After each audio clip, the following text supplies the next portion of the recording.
Hey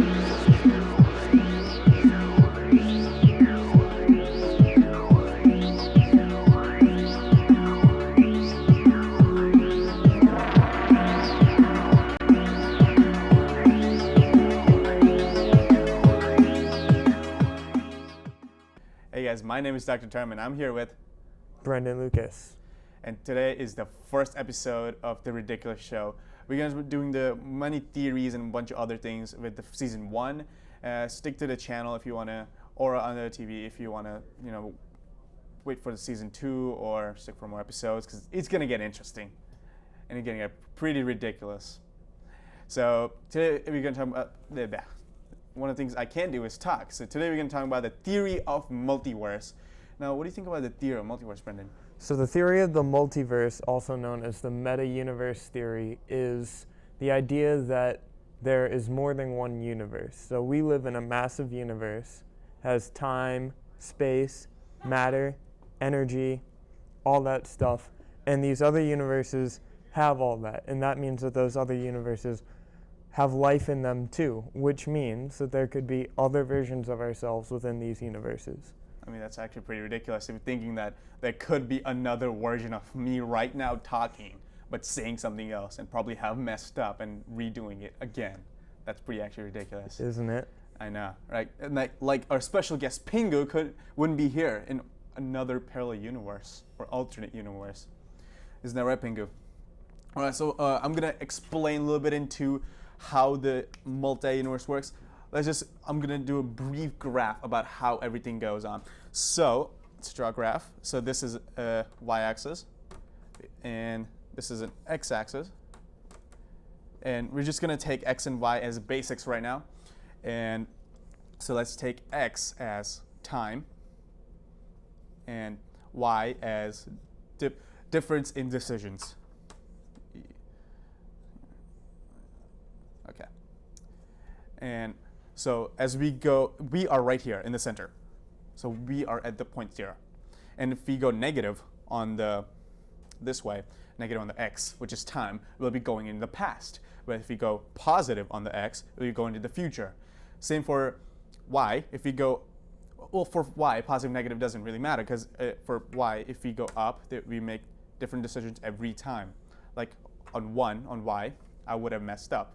Or on negative 1 on y, I wouldn't have messed up, but I would have messed up later on in the show.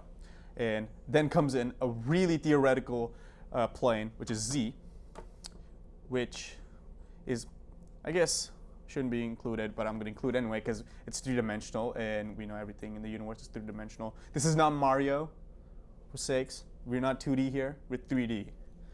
Okay, so we're going to take z, or z as we call it, and which is other, which basically implies that it includes alternate universes and different things happening in conclusions or results.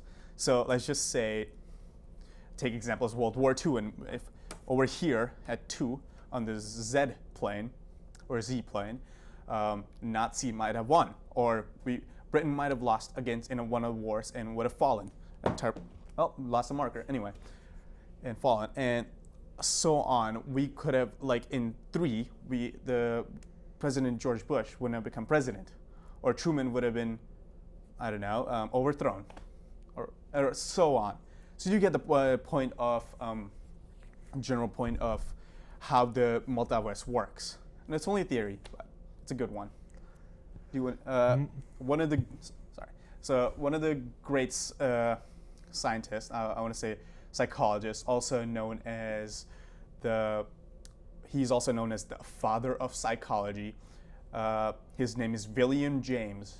Now, he was the first person on Earth to come up with the term multi-universe, or he came up with meta-universe. He came up with this term when he was writing his book about various things like metaphysics, some religion of philosophy, and some other things. And what do you think about that? Like, the first person who came up with that term, like, wasn't even thinking of the physics, or wasn't thinking of, like, finding answers to the universe. Must have been just a creative mind, right? Yeah. And as we say it here, let your imagination go wild, people. So back in when you're talking about like wars having different outcomes, that's basically the main consequence of the multiverse's potential existence is alternate histories. Mm-hmm. And that's the coolest thing to think about with this theory is you take this universe and then you imagine, wow, what would have happened if this came out differently? Like, what would have happened if the South won the Civil War? And if the multiverse is true, then somewhere else the South did win the Civil War. There's I'm not sure if he's still alive, but there used to be a scientist named Erwin Schrödinger, and he did work with quantum mechanics. I think he actually started quantum mechanics, which is a daunting term, but it's basically the whole thing is probability. So anything involving quantum mechanics is just flipping a coin, is the basic sense of it. And so he came up with the idea, if you've heard of Schrödinger's cat, which is put a cat in a box with some poison, and you can't see inside of the box. And since you can't see the cat, and there's an equal chance that the cat is dead or alive, you can't assume either. So the truth is considered that the cat is both dead and alive, which is a little confusing, but let's roll with it. And so his theory of the multiverse is that every possible outcome must be true. So if I flip a coin, there are two possible outcomes, which means there must exist two different universes, one for each outcome. I want to push this example out on if this kind of contributes to what you're saying, but is it kind of like taking a picture of someone and make copy of a copy? Like making, if you make 100 copies, those all 100 copies would have 100 different outcomes. But Yeah. But let's just say we made one copy, but there would be infinite amount of possibilities of getting something wrong with the picture. Like half the picture would be missing, or a pixel would be missing, or the paper will be crumbled, or the picture wouldn't be copying. So you're saying that there would be infinite possibilities of that picture basically not being printed or having something wrong with it. Yeah. So Alright. like those pictures can be like a metaphor for the multiverse. Yep. So some scientists say that the concept of multi-universe is not accepted by many people, but that kind of damages the fundamentals of fundamentals of physics today, because all the physics that we are right now discovering are all theoretical. We don't know if there could be future in future there will be fundamentals or not. But if people don't believe in these theoretical physics to be true, then the scientists believe that would affect the future, and or in future's physics, or like having the concept of multi-universe being joined into fundamental physics. Because right now it's only theoretical, but maybe in future it could be a fundamental physics. Just like any other job, scientists need to be paid to do what they do, and if nobody wants to pay a scientist for researching the multiverse, then the multiverse isn't going to be researched. Yeah. So right now, the goal of people who are interested in this theory is to get it accepted by the public so that it can be researched. Mm-hmm. So there was some evidence that was found by this, what was the scientist's name? Stephen F. Finley, or I don't know Stephen M. Feeney. Feeney, there you go, Stephen F. Feeney. And he was researching, and he analyzed a data on satellite, what's the satellite? WMPA, oh God, what was the satellite? Was it Wilkinson? Oh God. The WMAP. WMAP, there you go. I'm just gonna call it WMAP. Now on that WMAP, it was a satellite, and he analyzed data, and it had some evidence saying that the energy and the base, there's some remnant particles that say that there might have been a universe in the past that have been collided with or another universe that had been collided with our universe in the past. And that kind of shocks me that there is some evidence. It was proven wrong by another Planck satellite who had its data analyzed and had the data like 3 times as higher than the WMAP satellite. But it was, we don't know if that, the data analyzed from WMAP is actually true. That'd be actually pretty crazy. Like what we consider Big Bang would just be another universe colliding with us. Right. Yeah. And as like you said, in future, we might not, like people might not believe in multiverse. But let's just say if we don't believe in multiverse, no one will actually, like no scientist will take an effort to gather up a crew or a group of scientists and research.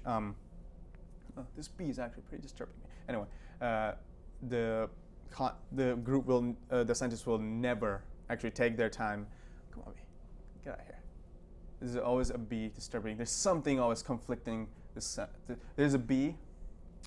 Or the fly. Government doesn't want us talking about this. Yeah, it's a government. So they're trying fly. to distract us. Yeah, they sent a fly in. Wow, how dare they? Anyway, the point is the scientists will never actually make a group of scientists who will research into the multiverse, which is kind of actually sad because it's really cool to think that there might be another universe like us or alternate universes where we are a completely different person, or let's just say right now where I'm sitting making the show, but in another alternate universe, I could be actually walking on the beach.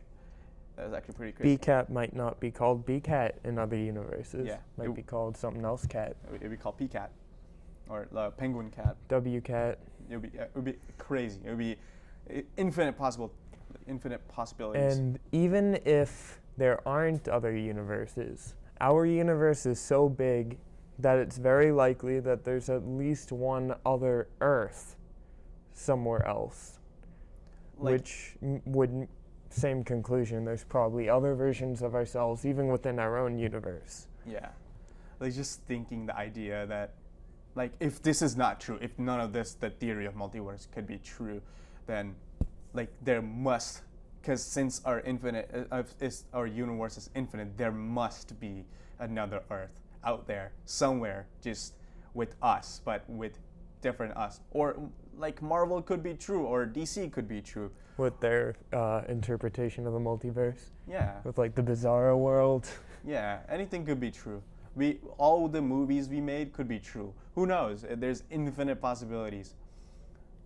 So let's talk about other histories.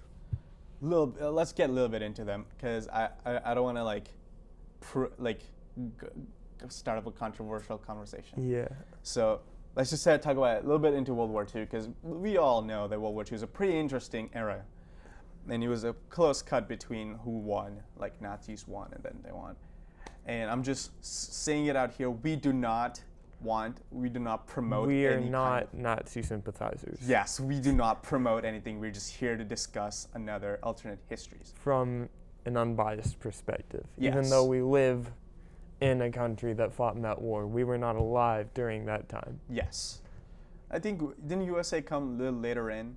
Yeah. Yeah, so we're not really, we're not really like one-sided. We're kind of biased. Yeah. Because we had like the weapons pact and stuff.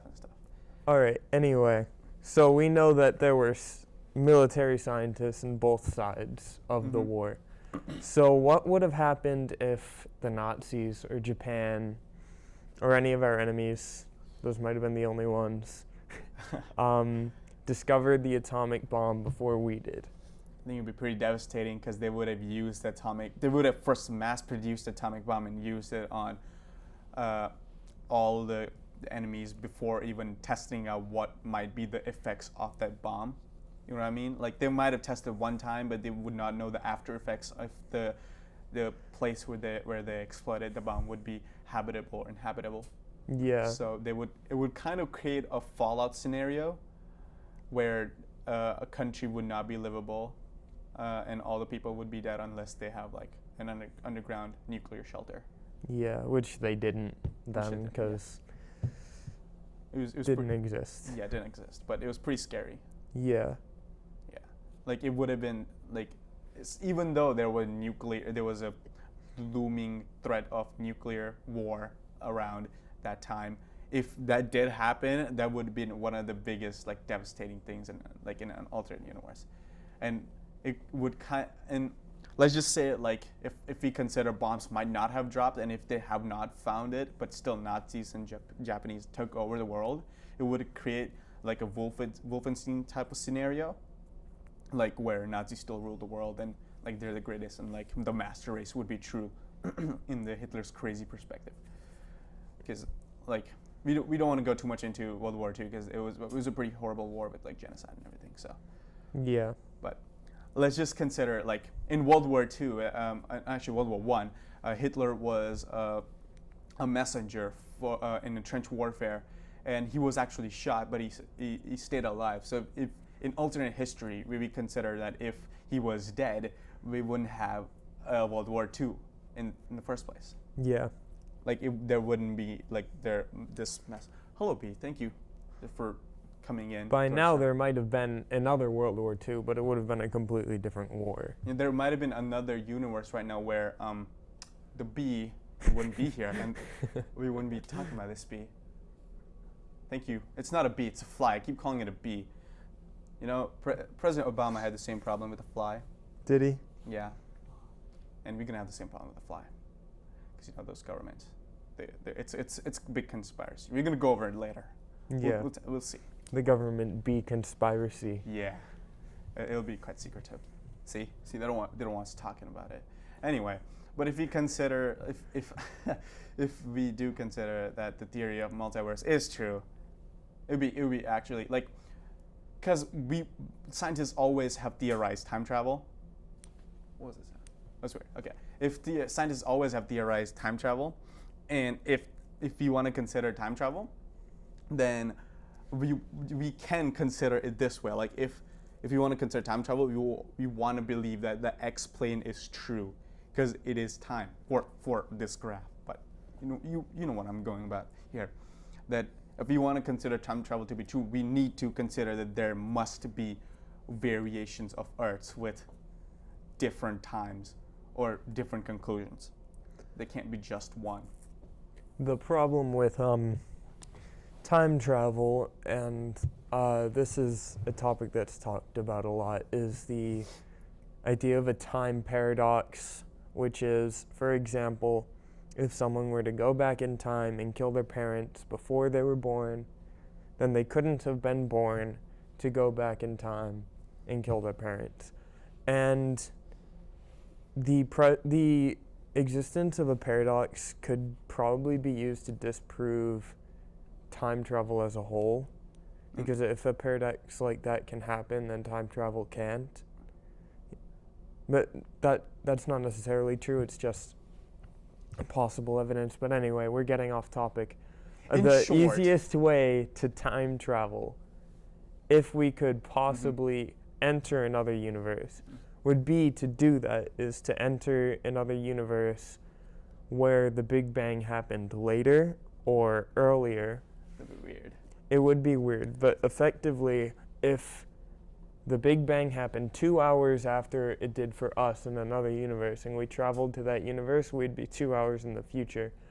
And because it's a different universe, let's say I went to another universe that's like 10 years behind, or 30 years behind, and I killed my parents or something. Wow, that's a bold statement. Hello. This is ridiculous. Yeah, it's pretty ridiculous. It's a ridiculous show, but let's say I did that. The thing is, because it's another universe, there'd be no paradox, because I'm not the same kiddo. Yeah, so that means you'll be still fine. Yeah, I would still be but fine. You wouldn't be born in that universe. It's not really time travel.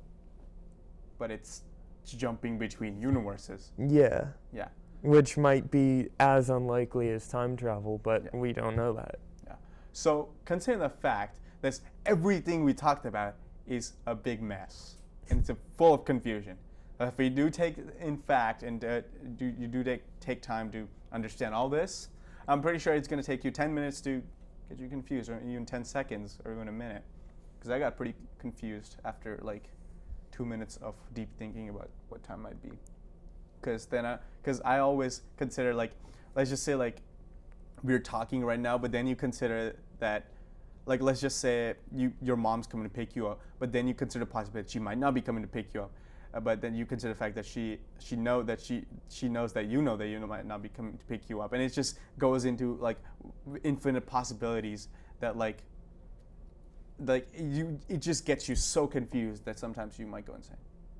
So don't think about time, people. Only intelligent minds. Actually, you can do it if you want. No, it's It's not that. It's just a confusing thing. It doesn't have much topic. to do with your intelligence. We can't really understand time too well anyway. Yeah. We're considered as like a very primitive kind of like living organism. The aliens have no respect for us. Yeah, we're just like a bunch of garbage. Thanks, aliens. Take that. I'm calling you garbage right now. Please don't kill us. It'll be Independence Day all over again. So, do you think we're ready to wrap up? Should we? Let's do it. Let's do it. Well, you know what, guys? Let's wrap up. How do we? I don't know. This has been the pilot episode of The Ridiculous Show with Dr. Term and Brendan Lucas. Come back with us for our next episode. Where we talk about... We're going to be talking about... We have no clue. A different theory. Yeah, a different theory. We have no clue what we're going to talk about. Just as fantastic, hopefully. Yeah. So stay on. Keep watching. We'll be here every someday. We have no clue when we'll be on. So we'll be here once a week to prove or make false some crazy, ridiculous theories. And that's it for this episode, guys. Thank you for watching. My name is Dr. Term. I'm Brendan Lucas. Wow. And we'll see you guys next time. See you later. And make sure to like, share, and subscribe if you want more of this crazy, ridiculous theories and craziness on this show. See you later.